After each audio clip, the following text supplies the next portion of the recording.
วัสดีครับบอสเกติครับจากคลิปยิงหนังสติ๊กรอบที่แล้วนะความเป็นจริงก็คือว่าผมไม่ได้หยุดซ้อมเท่าไหร่นักเลยจึงเป็นที่มาว่าทำไมผมถึงมี2สิ่งนี้อยู่ข้างหลังผมตอนนี้วันนี้ผมจะมาเล่าเรื่อง2สิ่งนี้ครับคีย์เวิร์ดมันคือ catch box ถ้าเราไม่มี catch box เนี่ยเราจะไม่สามารถที่จะยิงอินดอร์ได้เลยครับเพราะว่าลูกกระสุนเนี่ยมันจะพุ่งไปไหนก็ไม่รู้แล้วก็ทำลายทุกสิ่งทุกอย่างที่มันอยู่ในบ้านของคุณตอนซ้อมข้างนอกบ้านมันก็โอเคนะเพียงแต่ว่าซ้อมไปเรื่อยแล้วมันก็มีร้อนแล้วมันก็มียุงกัดมันไม่สามารถซ้อมได้24ชั่วโมงคือผมอยากจะแบบบางทีตื่นมาเช้ายิงเลยหรือแบบบางทีนอนดึกตีอะไรก็แล้วแต่ก็ยิงเลยจะเวลาไหนผมก็อยากจะสามารถซ้อมได้เลยตอนแรกผมก็เริ่มซ้อมจากไอ้ลูกดินเผานี่แหละแล้วก็ยิงแล้วลูกดินเผามันก็ชนนู่นชนนี่มันก็แตกกระจายก็โอ้โหกวาดพื้นทุกวันอ่ะเพราะว่าเศษกระสุนมันเต็มพื้นไปหมดเลยเว้ยแล้วผมก็เลยงงว่าถ้างั้นผมจะซ้อมยังไงให้มันไม่มีเศษพวกนี้แล้วคนปกติที่เขายิงหนังสติ๊กเขายิงลูกดินเผาเลยเขาใช้ลูกอะไรกันคำตอบก็คือพอขึ้นถึงเลเวลโปรปุ๊บอะเขาจะเริ่มใช้ลูกเหล็กลูกที่ผมฝึกอยู่ตอนนี้มีประมาณ5ไซส์ผมก็จำไม่ได้ว่ามันกี่มิลบ้างนะนั่นลูกใหญ่จัดโอ้โหยิงหัวคนแตกเลยนะเนี่ยแตกแน่นอนแล้วมันก็หนักด้วยคุณลองจับแต่ละลูกมันก็จะมีน้ำหนักที่เบาลงแล้วก็แบบขนาดเล็กลงเรื่อยๆนะประเด็นคือที่มาใช้ลูกเหล็กเพราะว่ามันเสถียรกว่าลูกดินมันไซส์ไม่เท่ากันเว้ยมันต่างกันนิดนึงและไอ้นิดนึงอ่ะด้วยตาเปล่าคุณอาจจะไม่รู้สึกแต่พอคุณเข้ามาสู่วงการแม่นปืนปุ๊บอ่ะมันห่างกันแค่ 5% คุณรู้สึกเลยเว้ยพอมาใช้ลูกเหล็กอ่ะปัญหาต่อมาคือลูกเหล็กมันแรงการทะลุทะลวงอะไรของมันแรงขึ้นเยอะมากมันเลยทำให้เป้าที่ผมซื้อมาจากแอปส้มอ่ะ250 บาทเนี่ยผมยิงได้ประมาณสัก 1,000-2,000 นัดมันก็เริ่มพังแล้วอ่ะมันเลยเป็นสาเหตุว่าเฮ้ยถ้างั้นซื้อเอาไม่เวิร์ก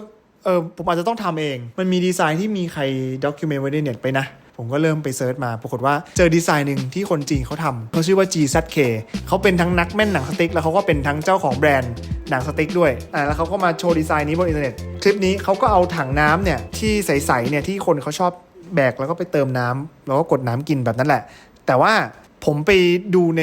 ไทยวัสดุแล้วปรากฏว่าไอ้ถังนั้นน่ะมันแพงกว่าแล้วมันก็ดูไม่แข็งแรงด้วยมันเป็นสีใสแต่อันเนี้ยถังเนี้ยทั้งถูกกว่าแล้วก็ดูแข็งแรงกว่าในขณะที่มันไซส์เท่ากันผมก็เลยเลือกจะใช้ถังนี้นะครับเป็นตัวกล่องกระสุนนะครับ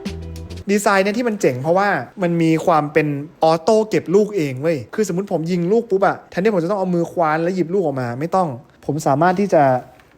ยิงลูกปุ๊บเห็นปะเด้งออกมาเต็มเลยปะงี้แล้วผมก็ยิงเว้ยปรากฏว่ามันเด้งออกหลายลูกอยู่หรือว่าฐานนี่มันกว้างเกินไปวะผมก็เลยแปะเนี่ยเทปเพื่อให้เวลามันเด้งออกมาแล้วลูกมันไม่ไหลออกมา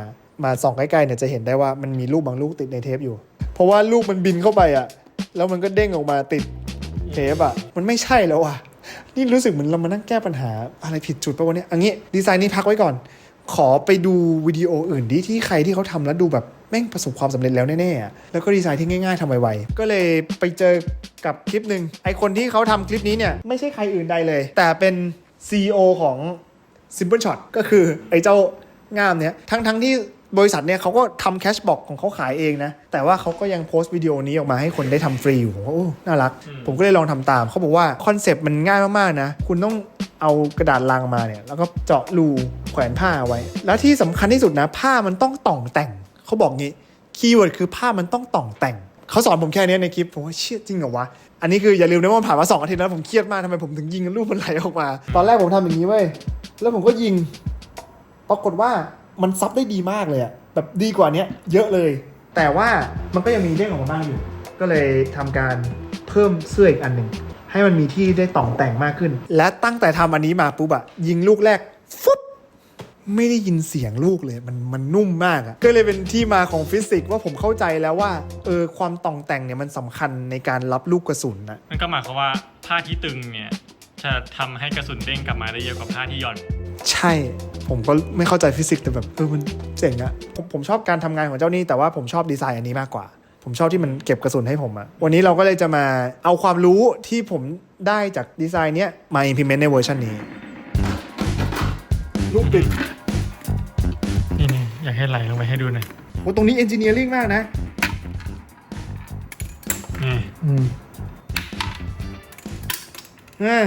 อยากให้ลอง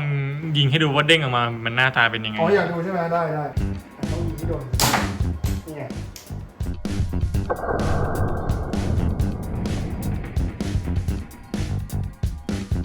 นี่ฮะเด้งออกมา แล้วก็เป็นอย่างเงี้ยเยอะเลยน่ารำคาญ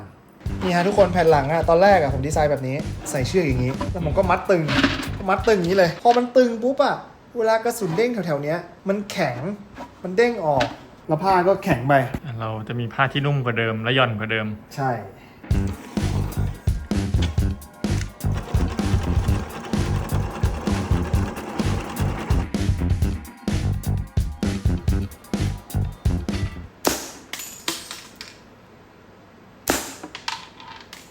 สวยเปลี่ยนผ้าแล้วก็เลิกรังได้เลย สุดยอดวู้แต่เป้านี่มันแบบ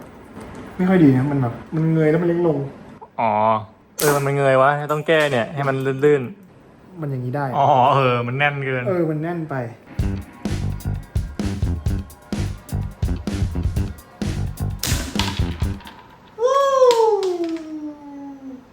โอเค ผมจะเล่าเพิ่มอีกอย่างหนึ่งก็คือว่าในขณะที่ผมเปลี่ยนจากลูกดินเผามาเป็นลูกเหล็กอ่ะมันอันตรายมากแค่คุณยิงพลาดนิดเดียวอ่ะมันจะเช้งไปไหนก็ได้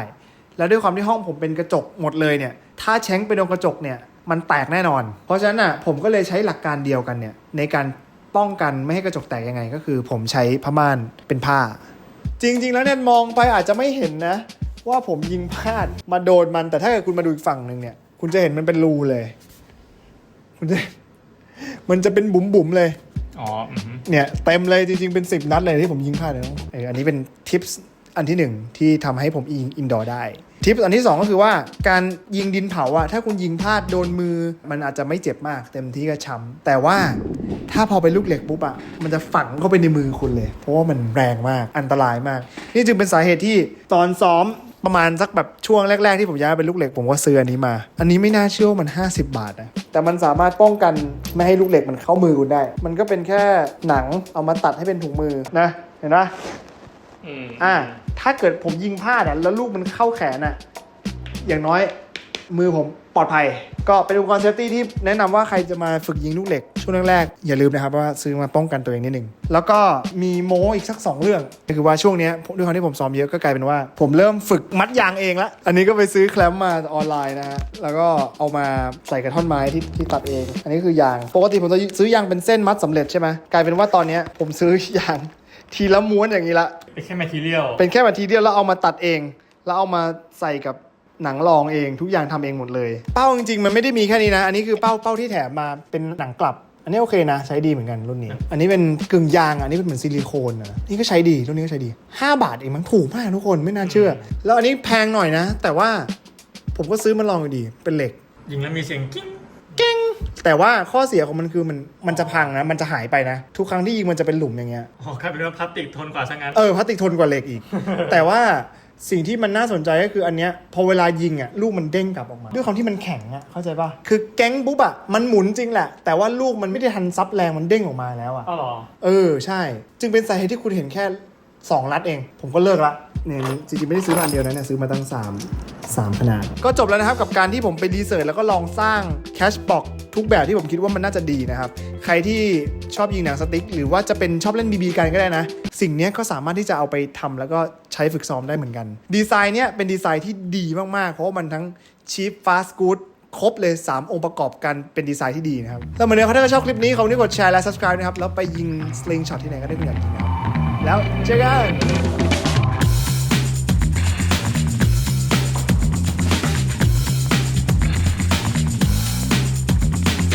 แล้วคุณรู้ไหมว่าการยิงกระสุนหลายขนาดมันมีปัญหาตอนไหนหรือปะมันปนกัน ใช่มันเป็นปัญหาเว้ยอันนี้ผมรู้แน่ๆมันเป็น6 มม. แล้วถ้าผมดันยิงลูกใหญ่ขึ้นไปด้วยอีกอะผมจะแก้ปัญหายังไงปรากฏว่ามันมีคนออกแบบอันนี้มามันเป็นสล็อตเว้ยกันอยากให้ดูลูกใหญ่อยู่นี่ลูกที่2ไม่มีลูกที่3แล้วก็นี้เร็วมาก